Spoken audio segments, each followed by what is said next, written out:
이런 제목을 함께 좀 은혜를 나누려고 합니다. 여러분, 소승지서가 상당히 어렵거든요.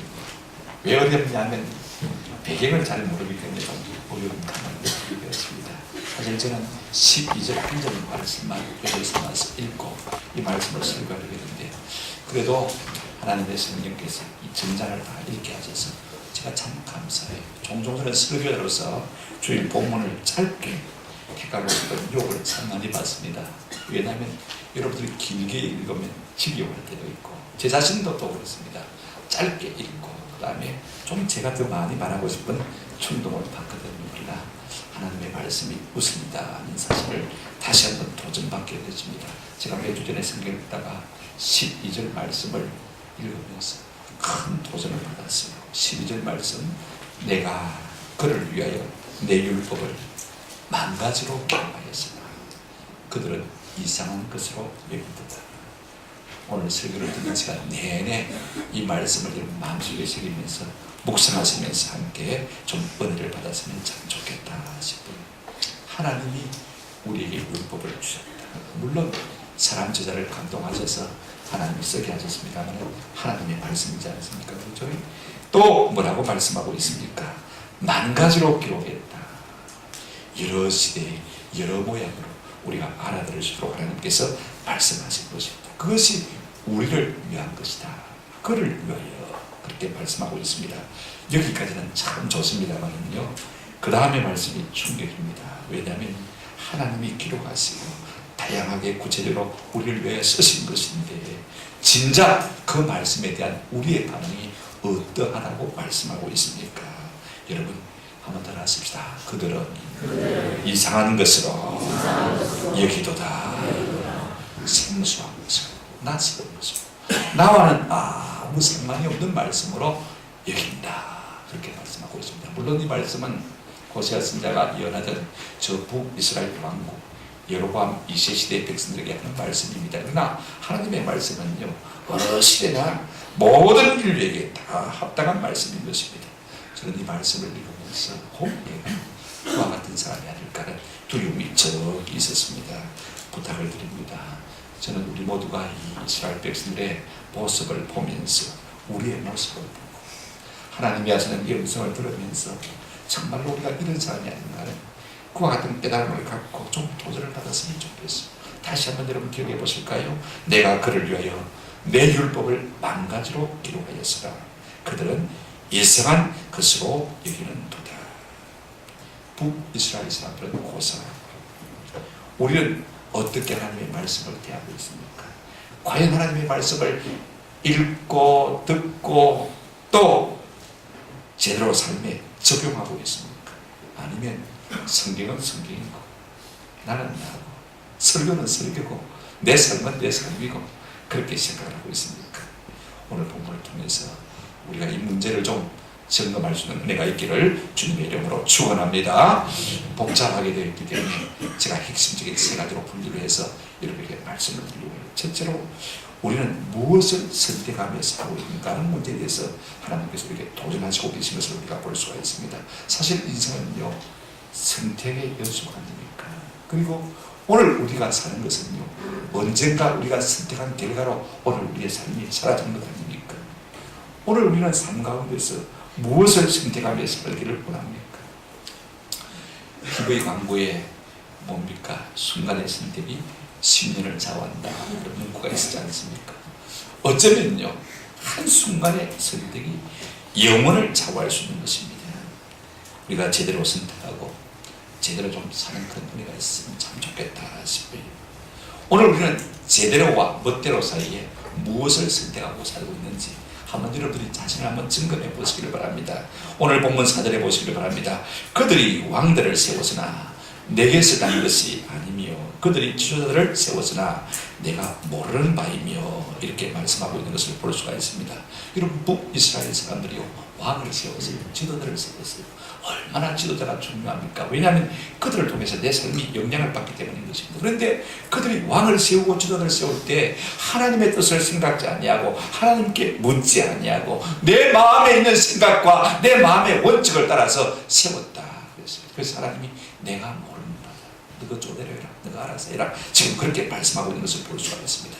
때로 우리는 어떻게 살고 있습니까? 아주 중요한 결정을 하면서 하나님의 뜻이 무엇일까? 하나님의 생각이 무엇일까? 이걸 우리가 앞세우고 있습니까?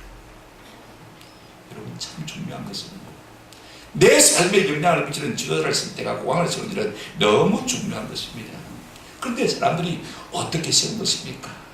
나를 위해 주고 나를 좋아라고 하고 내 편한대로 살게 해주는 사람을 지도자라고 왕으로 세웠다는 말씀인 것입니다. 여러분, 이처럼요, 우리의 삶에 하나님의 말씀이 없으면요, 자꾸 내 좋아라는 대로 결정하며 선택하며 살게 되는 것을 볼 수가 있습니다. 우리는 모든 선택과 결정에 충분히 하나님의 뜻을 생각합니다. 나를 향하신 하나님의 뜻이 무엇일까를 좀 생각합니까? 저는 지도자는 좀 의미해야 된다고 생각합니다. 왜냐하면 사람들은요, 자기 본성을 따라 살고 싶은 마음이 참 많지 않습니까? 이걸 좀 엄격하게 통제해서 바로 하나님의 말씀으로 걸어갈수록 하는 그런 지도자라면 얼마나 좋을까. 사람에게 인기를 구하지 아니하고 사람에게 명예를 구하지 아니하고 오직 하나님의 뜻만을 추구하며 사는 그런 지도자를 뽑았어야 됨에도 불구하고 순전히 자기의 뜻을 따라 자기들이 좋아하는 대로 따라오기를 좋아하는 그와 같은 지도자를 세웠다고 하나님께서 말씀하고 있는 것을 볼 수가 있습니다.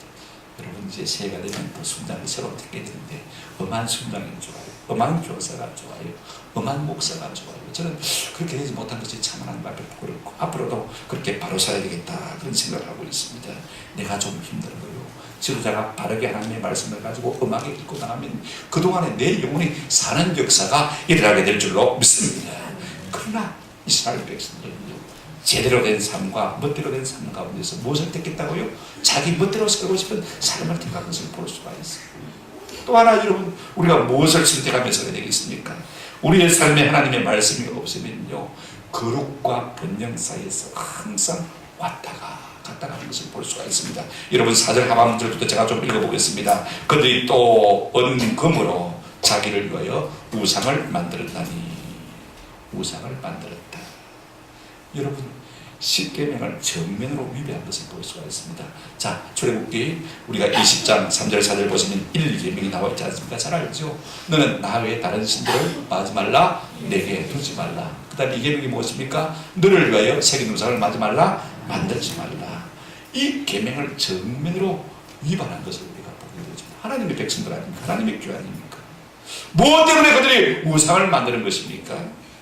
여러분, 하나님은요, 자꾸 말씀하시는 날 이래라 저래라 까다롭게 말씀하시니까요, 차라리 아무 말씀도 하지 않는 우상이 눈에 좋아 보이는 것입니다.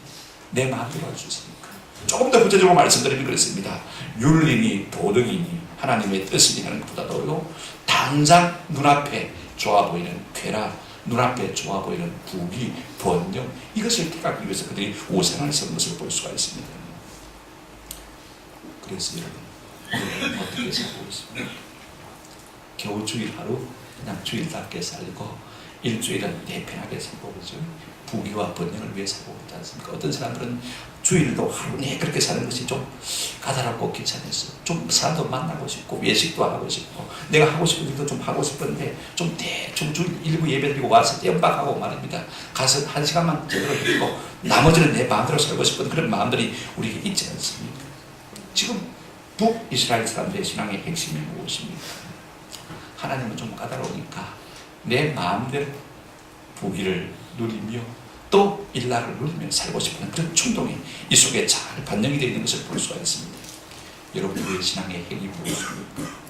우리 하나님은 뭐라고 말씀하셨습니까? 내가 거룩하니 너희도 거룩하라.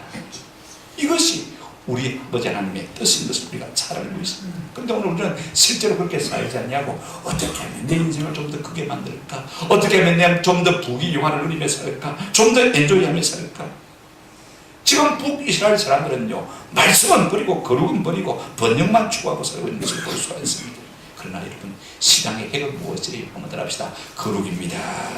하나님의 공의가 우선인 것입니다. 이것을 위해서 내가 돈을 손해본다면, 내 쾌락을 손해본다면, 내 명예를 손해본다면 하나님께서 만배나 천배나 갚아주실 줄로 믿습니다. 그럼에도 불구하고 우리는 무엇을 택할 때가 많습니까? 거룩을 버리고 내 부귀 영화가 일날로 추구할 때가 참 많은 것입니다. 여러분, 이스라엘 백성들이 그렇게 선택한 결과가 무엇입니까? 사절 하반절에 쭉 읽어보시면 그들이 왕을 세워서나 내게서 난 것이 아니며 그들의 지도자를 세워서나 내가 모르는 바이며 그들이 또 은금으로 자기를 위해 우상을 만들었나니 그 다음에 뭐라고 했습니까? 결국은 어떻게 된다고요? 파괴되고 말리라. 사마리아여, 내 금송아지 우상은 버려졌느니라. 내 진도가 무리를 향하여 타오르느니 그들이 어느 때야 무지하겠느냐. 그 다음에 여러분 8절, 6절 끝에 보시면 사마리아의 송아지가 산산조각이 나리라. 그들이 바람을 심고 광풍을 거둘 것이라. 심은 것이 줄기가 없으며 이 사람 열매를 맺지 못할 것이요 혹시 맺을지라도 이방 사람이 말이라 삼키리라. 그렇게 해봐야 큰 수고가 난 말씀입니다. 하나님께서 다 무너뜨리고 산산조각 내버리고 썰어버리겠다. 바람을 심었는데요, 광풍이 돌아오면 어떻게 하겠습니까? 여러분, 어떻게 감당하겠습니까? 한번 생각해 보십시오. 마침내 열매가 없이 이방 사람들이 다 삼켜버리는 그와 같은 일들이 벌어질 것이다 라고 말씀하고 있는 것입니다. 여러분, 우리는 우리의 삶 속에서 무엇을 선택하며 살고 있습니까? 제대로 된 삶을 선택하고 있습니까? 아니면 멋대로 사는 삶을 살기를 원하고 있습니까? 거룩을 택하며 살기를 원하고 있습니까? 아니면 내 일락과 쾌락을 위해서 번영을 추구하며 살기를 원하고 있습니다. 여러분, 저는 여러분들이 제대로 된 삶을 선택하고 거룩한 삶을 선택하는 은혜가 있기를 주님의 이름으로 축원합니다. 두 번째로 우리가 어떻게 우리의 삶의 균형을 잡고 살 것인가. 여러분, 인생은 균형 아닙니까? 그런데 왜 우리가 제대로 균형을 잡지 못하는 것입니까? 여러분, 세월호 사건도 그렇습니다만은요, 왜 백악기를 통해서 넘어져서 그 많은 사람들이 아깝게 생명을 잃어야 되는 것입니까? 배 밑에 보면 밑바닥에 밸런스 워터라고 있지 않습니까? 그 물을 채워서 배의 균형을 잡게 만들어야 되는데 짐을 많이 실으려고 하부를 지르고 그 밸런스 워터 물을 다 빼버리고 거기다가 차를 치는 거예요. 그러니까 중심을 잃어버리고 배가 확 틀리니까 그대로 넘어지고 만 것을 볼 수가 있습니다. 우리의 삶에도 마찬가지입니다. 우리의 삶을 딱 지탱시키려면 뭐가 있어야 돼요? 우리의 삶 속에 이 밸런스 워터가 있어야 돼요. 그게 무엇입니까? 한번 들어봅시다. 하나님의 말씀. 이 하나님의 말씀이 우리의 삶의 무게를 잡아주지 않냐면요, 자꾸 흔들리고 갔다가 넘어질 수밖에 없는 것입니다. 먼저 우리가 조금 생각해야 될 것은요, 우리는 장차와 이민 사이에 어떤 균형을 잡고 있는지를 한번 생각해 볼 필요가 있습니다. 2절 3절 한번 같이 제가 읽어드릴 테니까 보시기 바랍니다. 그들이 장차 내게 부르짖기를 나의 하나님이여 우리 이스라엘이 주를 아나이다 하리라. 3절에 보면 이스라엘이 이미 선을 버렸으니 원수가 그를 따를 것이라. 여러분, 2절에 장차, 3절에 입이라는 말씀이 나오지 않습니까? 북이스라엘 사람들은요, 당장에 눈앞에 즐거움이 좋으니까 하나님은 좀 있다가 장차, 차츰 앞으로 점점 하나님의 이름을 부르며 내가 예배하겠다, 그렇게 말씀하고 있습니다. 근데 하나님은 이미 너희가 선을 버렸으므로 망했다. 원수가 그를 따를 것이다. 너희가 패망할 것이다 라고 말씀하고 있는 것을 볼 수가 있습니다. 지금 우리가 믿음으로 살아야 되지만 자꾸 눈앞에 쾌락 때문에, 즐거움 때문에 환경을 보고 우리는 어떻게 선택하며 살고 있습니까? 무엇으로 우리가 균형을 잡지 못하고 있습니까? 앞으로 장차, 차츰, 나중에 잘 믿겠다. 많은 분들이 그렇게 생각하고 있지 않습니까? 지금 당장에 내가 하나님의 진리의 말씀을 붙들고 선을 따라 살 것인가, 아니면 앞으로 그렇게 살 것인가, 우리가 좀 작정해야 되는 것입니다. 많은 사람들이 자꾸 좋은 것들을 뒤로 미루고 있는 것을 볼 수가 있어요. 빚을 다 갚고 나면 11조 하겠다. 직장을 바꾸면 주일 성수를 하겠다. 우리 집을 좀 넓어대로 옮기면 샘동 모임을 우리 집에서 갖겠다. 자꾸 뒤로 미루지 않습니까? 한번 더 하십시다. 다음은 오지 않습니다. 그렇게 해서 다음은 오지 않는 것입니다. 우리의 인생에서 가장 우리의 삶을 도취하는 강조하던 존재가 뭐냐면요, 한번 더 합시다. 뒤로 미루는 것. 선을 미루는 것은요, 우리의 삶의 가장 좋은 부분을 도록질하는 것입니다. 그 결과가 어떻게 됩니까? 그렇게 해서 좋은 것들은 괜찮은데 원수가 그를 말 것이라 따를 것이라. 상황이 점점 악해진다는 말씀인 것입니다. 그러므로 우리가 선한 일이 생각나거든, 하나님의 공의가 생각나거든 뒤로 미루지 아니하고 지금 할 수 있는 은혜가 있기를 우리 주님의 이름으로 축원합니다. 뿐만 아닙니다. 지금 이스라엘 백성들이 무엇의 균형을 잡지 못하고 있습니까? 냉전과 열정 사이에서 균형을 잡지 못하고 있는 것을 우리가 볼 수가 있습니다. 지금 북이스라엘을 에워싸고 있는 상황은 별로 좋지 않은 상황입니다. 국제에서는 그냥 참 불안합니다.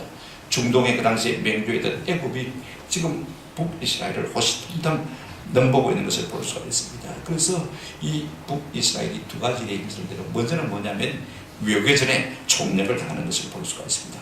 우리가 쉽게 애국을 먹혀서 되겠느냐. 그래서 그 당시에 신흥 강대국으로 떠오르고 있는 아수르에게 손을 잡기 시작합니다. 거기에 돈을 많이 갖다 주고 당신이 애국을 좀 막아주시오. 그렇게 부탁하고 있습니다. 9절 말씀 보시기 바랍니다. 한번 같이 읽어보십니다. 시작. 그들이 홀로 떨어진 들방개처럼 아수르로 갔고 에브라임이 값주고 사랑하는 자들을 얻었다. 무슨 말씀입니까? 아수르라는 이 신흥 강대국을 돈 주고 고용해서 애국을 좀 막아주고 우리나라를 지켜달라 그렇게 부탁을 했습니다. 근데 여러분 인간적인 그 노력, 그 냉정이요 어떻게 됩니까? 10절에 보시면요 그러나 라는 말이 우리말 성경에 번역이 생략됐습니다만은요 그러나 그들이 여러 나라에게 값을 주었을지라도 이제 내가 그들을 모으리니 그 다음에 끝에 취하기 시작하리라. 이 말씀이 조금 해석하기가 어렵습니다. 그래서 세 번역 성경으로 제가 읽어드립니다. 이스라엘이 세계 열방 사이에서 몸을 팔아서 도움을 구하였지만 이제 내가 이스라엘을 한 곳에 모아서 심판하겠다. 외국 왕들과 통치자들의 억압에 짓눌려서 이스라엘이 야유일 것이다. 쇠멸할 것이다. 이렇게 번역하고 있습니다. 여러분 이해가 되지 않습니까? 그죠? 인간적인 자고책으로 전혀 하나님을 의지하지 않냐고 하나님이 없는 사람처럼 무엇을 이용하려고 했습니까? 돈을 이용해서 이제 아수르의 힘을 빌려서 자기 나라를 보존하려고 했습니다만은요 하나님께서 어떻게 하려고 하고 있습니까? 차라리 외국 왕을 불러서 너희를 통치하게 하겠다. 여러분 결과가 어떻게 된지 아시잖아요, 그죠? 아수르에게 돈을 주가지고 애국을 막아달라고 했는데 가서 이스라엘을 지켜주다 보니까 이스라엘이 괜찮은 땅이거든요. 쓸만한 땅이거든요. 그러니까 어떻게 했습니까? 오히려 애국을 지켜주려커녕 자기들이 아수르가 말입니다. 이 북이스라엘을 삼켜버리는 것을 잘 알지 않습니까? 여러분 이것은 신앙의 냉정인 것입니다. 하나님 없이 사는 것 냉정 아닙니까? 또 하나 여러분 그래도 저희들이 불안하니까 어떻게 했습니까? 오직 종교적인 일에 열정을 가하는 것을 볼 수가 있습니다. 11절 한번 보실까요? 에브라임은 죄를 위하여 제단을 어떻게 만들었다고요?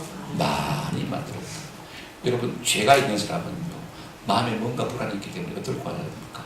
자꾸 자기 열심을 가지고 종교적인 일을 많이 하는 것을 볼 수가 있습니다. 그러나 여러분 이게 하나님을 기쁘시게 하는 거 아니잖아요, 그렇죠? 또 하나 여러분 보시기 바랍니다. 13절에 보시면요 그들이 내게 고기를 제물로 드리고 말지라도 하나님 앞에 제사하는 거거든요. 열심히 하는 것을 우리가 볼 수가 있습니다. 그런데 하나님께서 그걸 기뻐하지 않는다고 했습니다. 여러분 말씀 없는 열정은요 별 의미가 없습니다. 말씀이 그 속에 없으면요 항상 그 신앙이 냉온탕을 오가는 것을 우리가 볼 수가 있습니다. 어떤 때는 하나님 없는 것처럼 살다가요 어떤 때는 막 열심을 내기 시작하는데 뭔가 좀 수상쩍은 그런 모습이 보이는 것입니다. 말씀이 없으니까요 자꾸 허구를 쫓는 것을 볼 수가 있습니다. 그러므로 말씀 없는 냉담도 문제지만요 말씀이 없는 열정도 더 큰 문제가 되는 것을 볼 수가 있습니다. 잠언 19장 제가 좋아하는 말씀입니다. 지식이 없는 소는 뭐하지 못하고요 선하지 못하고 발이 급한 사람은 만다고요 그렇답니다. 한때 사도 바울이 그런 사람이었어요. 하나님에 대한 참된 지식이 없으니까 열심만 가지고 일한다고 하는 것이 오히려 하나님을 거스르는 일을 했잖아요. 말씀이 없이 우리가 종교적인 열정을 내는 것은 오히려 하나님의 일을 방해하는 일들이 될 수밖에 없는 것입니다. 이렇게 해서 북이스라엘이 어떻게 되었습니까? 그 결과가 무엇입니까? 균형을 잡지 못한 삶의 결과가 8절 9절에 나와 있습니다.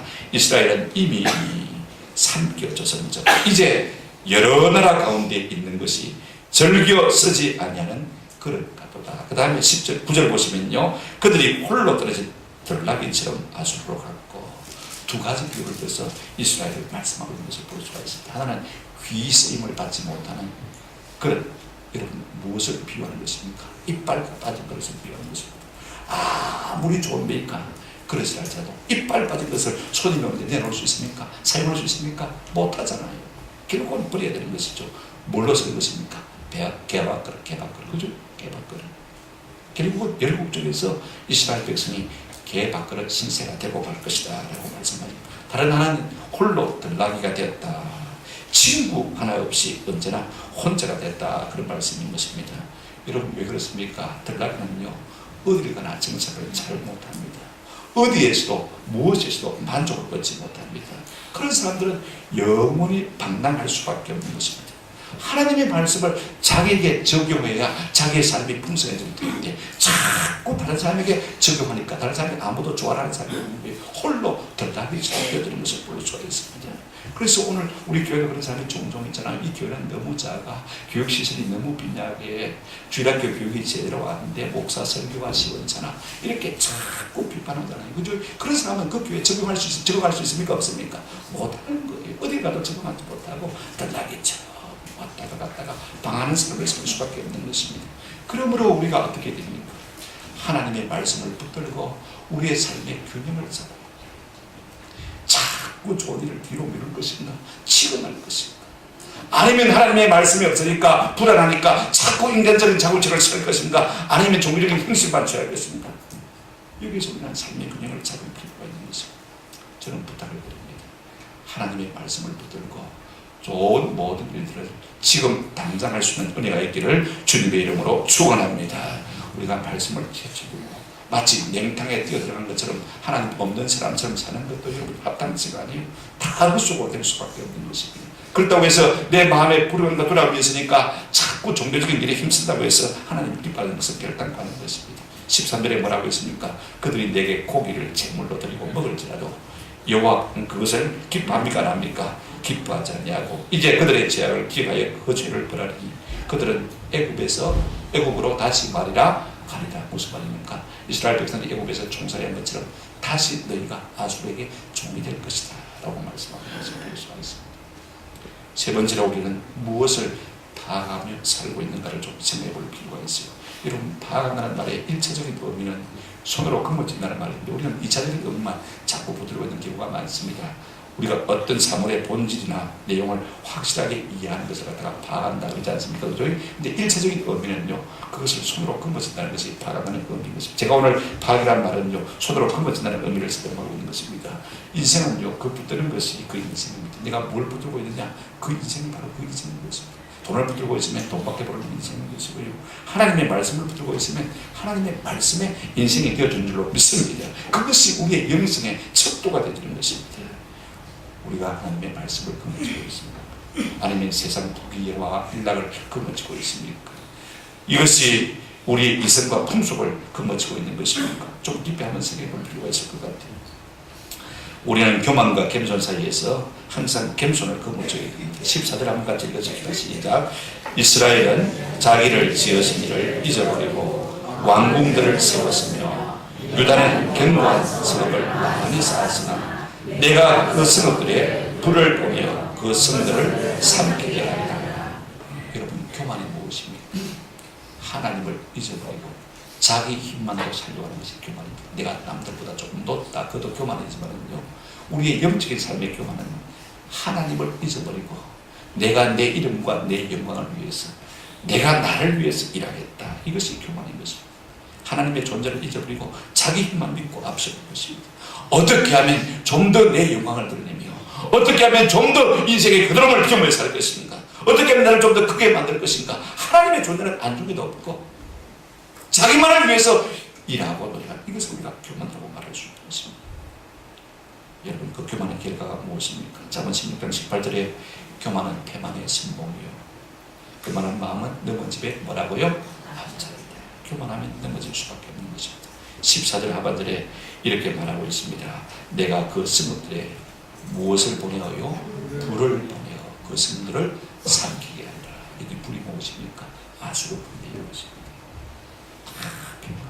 너희가 하나님 없이 하나님 잊어버리고 쌓아봐라. 내가 불을 보내서 다 태우고. 이것은 이스라엘 백성만을 위한 말씀입니다. 우리 모두를 위한 말씀이기도 한 것을 볼 수가 있습니다. 그러므로 우리는 항상 교만과 겸손 사이에서 무엇을 붙들어야 된다고요? 겸손을 붙들어야. 하나님 없이는 내가 살 수 없습니다.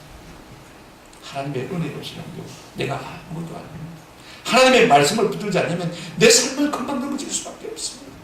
늘 하나님 앞에 어린아이처럼 말씀을 붙들고 겸손을 붙들고 살아갈 수 있는 은혜가 있기를 주님의 이름으로 축원합니다. 그런가 하면 우리는 둘째로 무엇을 붙들어야 됩니까? 현상과 하나님의 약속 말씀 사이에서 무엇을 붙들고 살아야 됩니까? 늘 눈에 보이는 어떤 현상이 아니라 하나님의 말씀을 붙들고 살 수 있는 은혜가 있기를 주의 이름으로 축원합니다. 내 눈앞에 나타나는 현실이 얼마나 귀하고 아름다운 것이랄지라도 아니면 다급한 것이랄지라도 우리가 말씀을 놓친 인생은 아무것도 아니고 12절 말씀 우리가 다시 한번 읽어보십시다. 다 같이 시작. 내가 그를 위하여 내 율법을 만들도록 기도하겠습니다. 그들을 이상한 것으로 여러 부분과 여러 모양으로 하나님께서 우리가 다양하게 알아듣기 쉽도록 이 시대에 합당하게 말씀해 주지 않습니까? 그러나 사람들의 반응은 어떻습니까? 그 말씀을 이상한 것으로 여깁니다.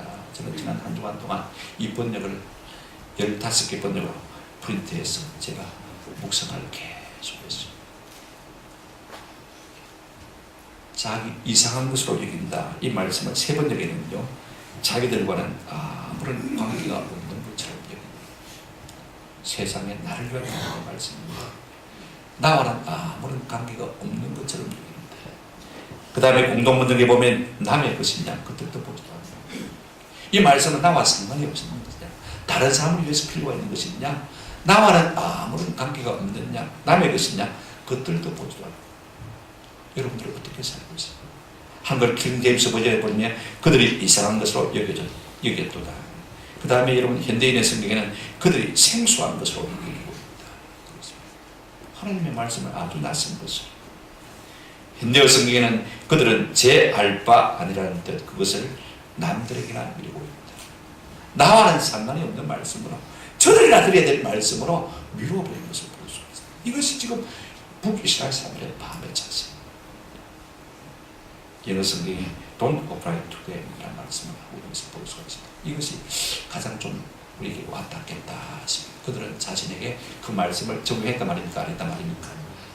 내게 주시는 말씀으로 받은 것이 아니라 다른 사람에게 주시는 말씀으로 받고 아무것도 내 삶에 적용하지 않았다. 나와는 관계가 없는 것처럼, 낯선 것처럼, 생소한 것처럼 내 삶의 말씀을 적용하지 않았다. 이렇게 말하고 있는 것입니다. 오늘 우리는 어떻습니까? 우리가 하나님의 말씀을 읽고 듣고 묵상하고 설교를 통해서 들을 때 어떻게 생각하고 있습니까? 아는 말씀이에요. 여러분 안다고 하는 것이요, 참 병폐가 될 때가 많아요. 차라리 모른다고 생각하면 얼마나 겸손하게 바뀌었어요. 그런데 안다고 하는 그것이요, 참 교만하게 만들고 이런 말면 많게 만드는 것입니다. 많은 사람들이 안다는 것으로요, 마치 그렇게 사는 것처럼 착각하고 있는 경우도 있고요, 또 알기 때문에 다른 사람에게 자꾸 적용하는 것을 볼 수가 있습니다. 유대인들이 바로 그런 사람들입니다. 하나님의 말씀을 철저하게 연구해요.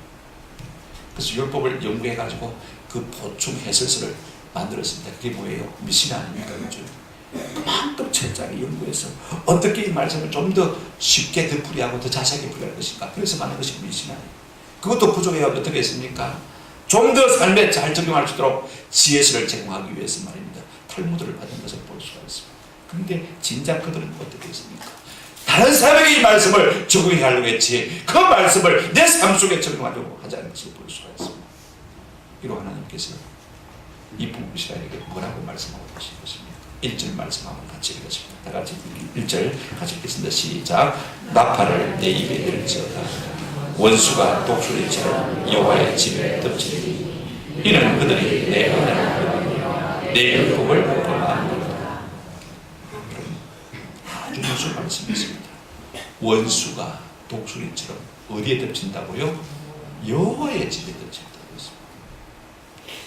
하나님의 심판에 대해서는 불신자가 마땅히 하나님의 말씀을 내 말씀으로 받고 그 말씀을 내 삶 속에서 적용해야 될 사람들이 그 말씀을 오히려 남에게 받는 거죠.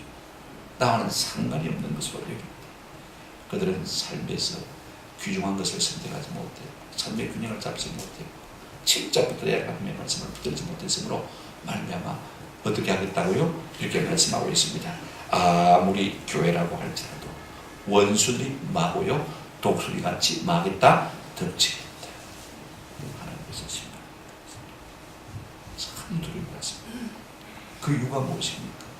그들이 내 은혜를 어기며 내 율법을 마비로다 범하며. 우리가 안일하게 신앙생활의 사람입니다. 말씀을 맺습니다. 여러분, 우리가 이 세상을 살면서 우리의 이성만으로 충분하다면 모든 하나님께서 말씀을 그게 주셨습니다. 내가 똑똑하고 내가 무엇인지 사회를 분별하고 내가 바르게 살 수 있다면 무엇 때문에 하나님께서 우리에게 말씀을 주셨겠어요? 한번 생각해 보십시오. 그렇지 못하기 때문에 하나님의 말씀을 주시는 겁니다. 우리가 이 말씀의 의미를 다 알지 못한다 할지라도 분위기는 느낄 수 있어요. 제가 어릴 때 요한계시록 읽었습니다만 초등학교 3학년 때 이 요한계시록 읽으면서 그 분위기를 느끼죠. 이 말의 의미가 뭔지는 잘 몰라도요. 그래서 두려운 생각이 많이 들어요. 주님 오시면 어떻게 할까? 여름인데 말입니다. 저 하늘에 새까만 먹구름이 끼어있어요. 마치 주님이 오신 것 같아요. 쭉 기도실로 올라가서 하나님 지금 오시면 안 된다면 안 됩니다 하고 해대와 하나님 앞에 눈물을 흘리며 부르짖는 그런 적이 있습니다. 이런 우리가 다 우리말로 기록된 성경이기 때문에 느낄 수가 있지 않습니까? 지금은 다 몰라요. 그때는 우리가 완벽하게 알게 되고 있습니다. 사도 바울이 삼성전에 이끌려서 천국에 갔을 때 그가 이런 표현을 쓰고 있는 것을 볼 수가 있습니다. 고린도후서 12장 4절입니다. 말로 표현할 수 없는 말을 들으시니 사람이 가히 이르지 못할 말을 우리가 다 알아들을 수 없는 말을 할지라도 그때 그 나라에 가게 되어지면 알아듣고 깨달은 은혜가 있게 될 줄로 믿습니다. 그 의미를 우리가 마음속에 좀 새기면서 지금 좀 순종할 수 있는 그런 은혜가 있으면 참 좋겠습니다. 결국 인생의 문제는 우리가 무엇을 선택하기, 어떻게 균형을 잡고 무엇을 거머쥐고 살 것인가는 문제가 아니겠습니까? 여러분 답은 무엇입니까? 한번 들어봅시다. 하나님의 말씀입니다. 성도는 말씀으로 바르게 사는 삶이 성도의 삶이었던 것입니다. 요한복음 6장 6절에 우리 예수님 이렇게 말씀하셨습니다. 살리는 것은 영이니 육은 무익하니라. 내가 너에게 이런 말은 뭐라고 했습니까? 영이요 생명이요. 너를 살리는 말씀이었어요. 이 말씀을 붙들고 날마다 사는 은혜가 있기를 주님의 이름으로 축원합니다. 아멘.